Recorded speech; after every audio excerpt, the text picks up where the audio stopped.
Dear student, आप सभी का आज के सेशन में मैं वेलकम कर रहा हूं, स्वागत कर रहा हूं। आज के सेशन का जो क्वेश्चन है वह इस प्रकार है, निम्न में से किसके 0.1 मोलर जली विलयन का सबसे अधिक हिमांक अवनमन होगा, मतलब डिप्रेशन इन फ्रीजिंग पॉइंट। ये कुल मिला के 4 पदार्थ दिए गए हैं और सभी पदार्थों की जो मोलैलिटी का विलयन की मोलैलिटी है वो कितना है, 0.1 मोल है। 1.1 मोलर सॉल्यूशन लिया गया है सभी के, और वो सभी कौन कौन से हैं? पोटेशियम क्लोराइड है, ग्लूकोज है, एल्युमिनियम सल्फेट है और चौथा है पोटेशियम सल्फेट।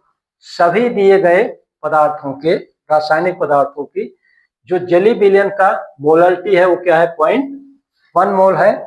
ठीक है, तो पूछा क्या जा रहा है कि सबसे अधिक हिमांक अवनमन किस विलयन का होगा, किस पदार्थ के विलयन का होगा। तो डियर स्टूडेंट, चलते हैं इस क्वेश्चन के सॉल्यूशन की ओर। तो सॉल्यूशन बहुत इजी है और सिद्धांत पे डिपेंड है, और वो सिद्धांत है वांट हाफ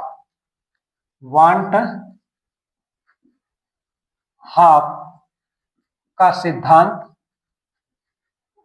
वांट हाफ ने बताया था, क्या बोला था कि किसी विलयन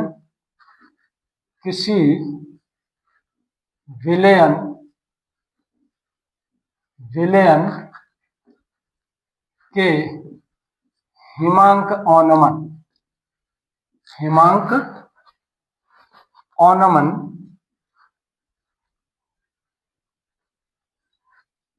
अवनमन डिप्रेशन इन फ्रीजिंग पॉइंट, अवनमन विलयन के वांट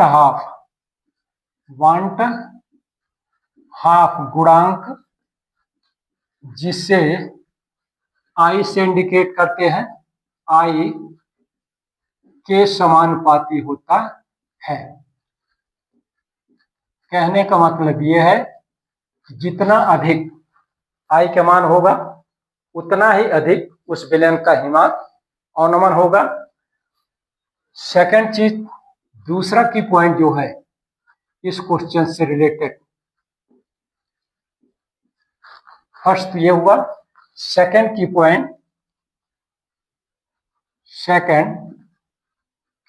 जो है,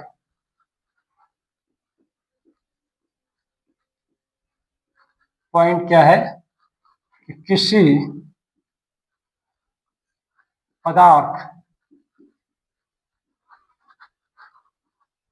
का वांट हाफ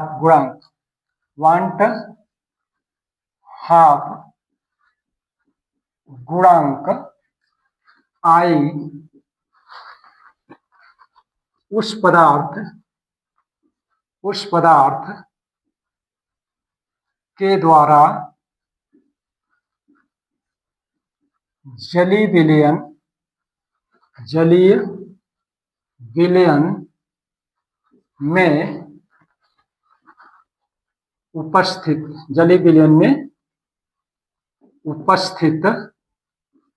कुल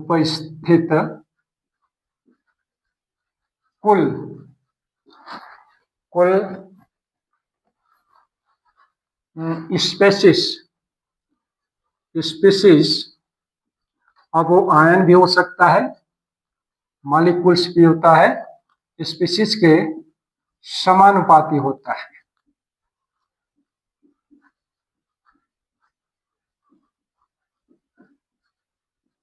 डियर स्टूडेंट, इस क्वेश्चन का सॉल्यूशन इन 2 की पॉइंट पे निर्भर है।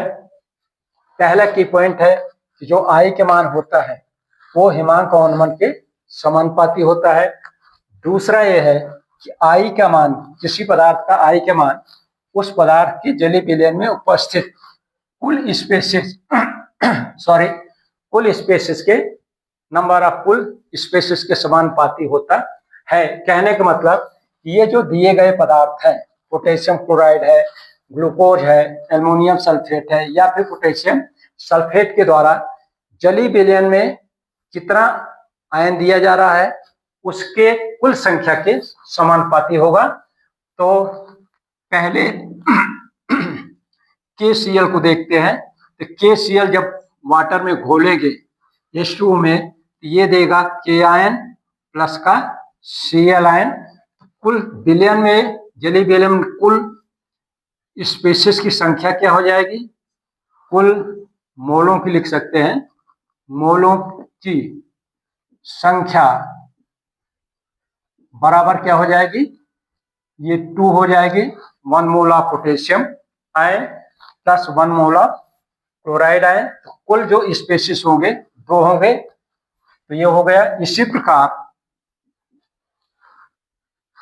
ग्लूकोज C6H12O6 को जब वाटर में आप डिजॉल्व करेंगे तो ये क्या होगा, अनआयनित होगा, आयनित होगा।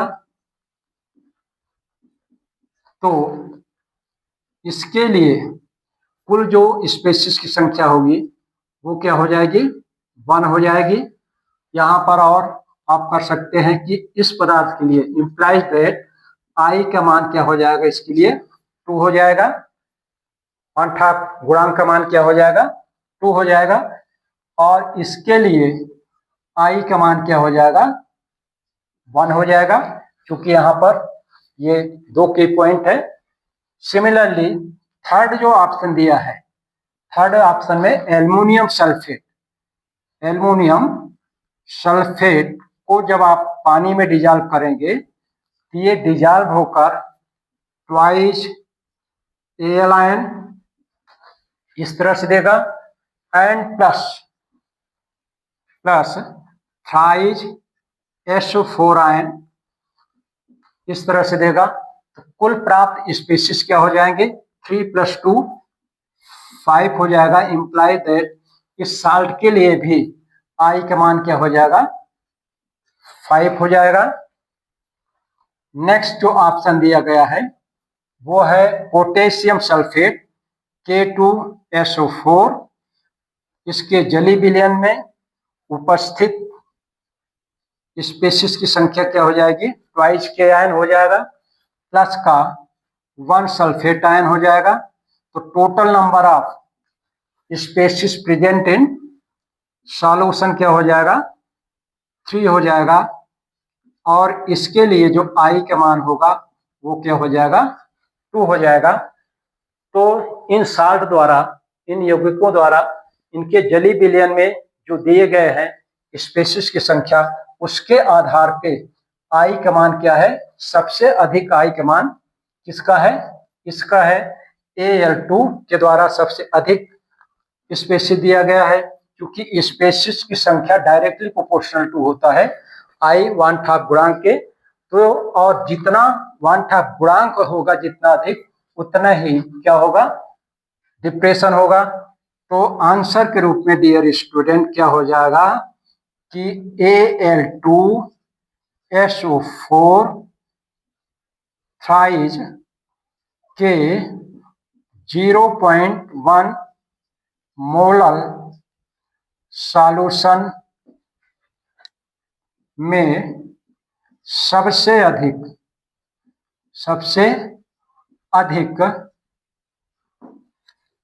अधिक क्या होगा, हिमांक अवनमन होगा, हिमांक अवनमन होगा। ये डियर स्टूडेंट आंसर हुआ इस क्वेश्चन का। अब जिस स्टूडेंट को ये तो कंसेप्शन क्लियर है तो इसको देखकर ही शार्ट में आंसर कर देगा वो।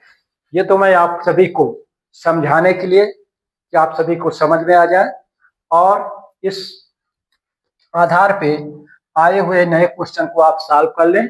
बस आपको इन 2 चीजों को रखना है अपने दिमाग में, माइंड में, कि किसी विलयन को 1/2 गुणांक आई हिमांक अवनमन के समानुपाती होता है, और आई की जो वैल्यू है होती है वो उस पदार्थ के द्वारा दिए गए कुल स्पीशीज की संख्या के समानुपाती होती है, और जिसका आई का मान, जिस पदार्थ के आई का मान, जिस पदार्थ के जलीय विलयन में आई का मान अधिक होगा, वही उस पदार्थ का हिमांक वनमन सबसे अधिक होगा। ये कॉन्सेप्शन है डियर स्टूडेंट इस क्वेश्चन का। तो मुझे आशा है कि इस क्वेश्चन का कॉन्सेप्शन आपको समझ में आ गया होगा। नेक्स्ट वीडियो में आप सभी के लिए एक नए क्वेश्चन के आंसर के साथ इंटरेक्ट करूंगा। धन्यवाद, थैंक यू।